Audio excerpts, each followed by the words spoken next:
அனைவருக்கும் வணக்கங்க. இது பாருங்கள், மா இஞ்சிங்க.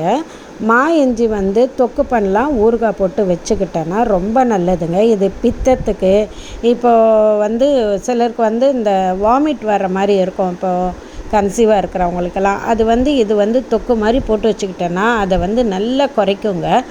மாங்காவும் இப்போ இஞ்சியும் சேர்ந்து ஒரு வாசனை இருக்குங்க. அதனுடைய அந்த வாசனைக்கே இந்த பித்தமோ தலை சுத்தலோ எல்லாம் நல்லா குறைஞ்சிருங்க.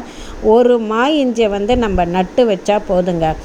அவ்வளவு அடியில் பார்த்திங்கன்னா அவ்வளவு மா இஞ்சி நம்மளுக்கு கிடைக்குங்க.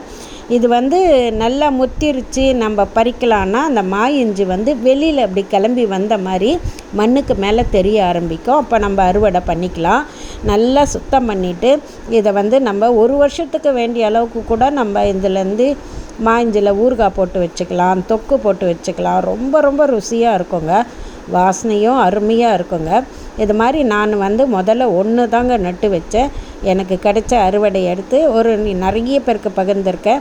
இனிமேல் தான் நான் அறுவடை பண்ணணும்.